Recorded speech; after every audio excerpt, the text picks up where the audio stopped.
মূলত আলোচনাটা আজকে হয়েছে যে আমরা কিভাবে মধ্যপ্রাচ্য যুদ্ধের ফলে যেখানে আমাদের সাপ্লাই লাইনটা ইনসিকিউর হয়ে গেছে সেইটাকে কিভাবে আমরা তার ফলে যে প্রাইসের ফ্লাকচুয়েশন হচ্ছে তো সেইটাকে মোকাবেলার জন্য আমরা কি কি ব্যবস্থা নিতে পারি।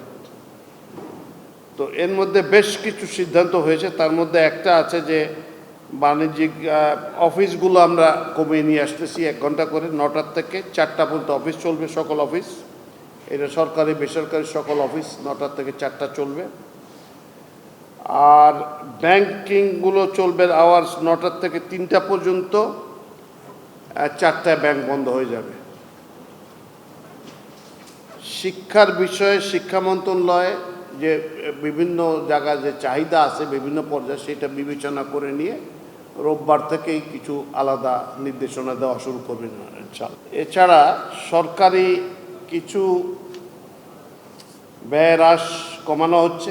আগামী 3 মাস পর্যন্ত সরকারি কোনো নতুন যানবাহন ক্রয় করা হবে না, কোনো জলযান ক্রয় করা হবে না, কোনো আকাশযান ক্রয় করা হবে না, কোনো কম্পিউটার সামগ্রী ক্রয় করা হবে না।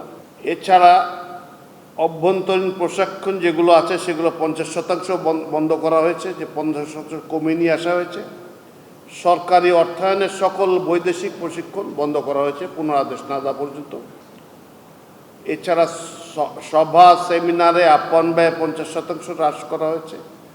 জ্বালানি বিদ্যুৎ গ্যাস এই খাতে আমাদের যে ব্যয়টা হতো সরকারের সেটা আরও 30% কমানো হচ্ছে। আজকের থেকে এটা এফেক্টিভ হয়ে গেলে তারপরে ব্যবস্থা করা হবে।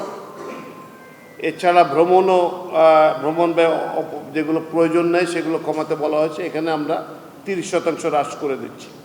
অনেক সরকারি স্কুলের বিভিন্ন স্কুলের জন্য অজস্র গাড়ি যায়, যারা সম্ভব গাড়িতে করে বাচ্চারা যায়, তো এইটার বদলে পুরো ঢাকা শহরে এবং দেশের অন্যান্য স্থানে এগুলোকে বিকল্প হিসেবে ব্যবহার করার জন্য এখন থেকে এইটাকে পরিহার করে দিয়ে ইলেকট্রিক বাস নামানোর একটা সিদ্ধান্ত হয়েছে।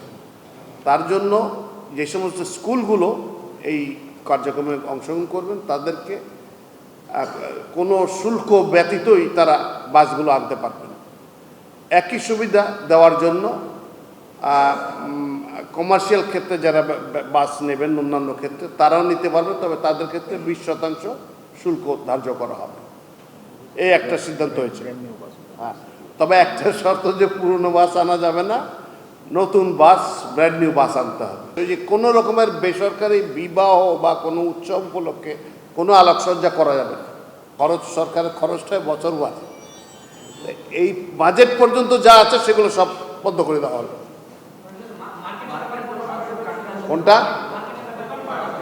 দোকানপাট যে বললাম 6টার সময় বন্ধ হয়ে যাবে সব। জি, 6টার থেকে।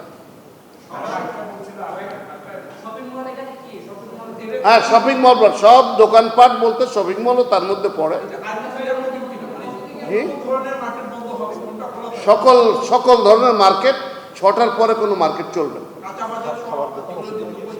খাবার দোকান, ওষুধের দোকান, এইরকম জরুরি যেটা অর্থবার্ষিকীয় সবার সবসময় যা থাকে সেগুলো খোলা থাকে।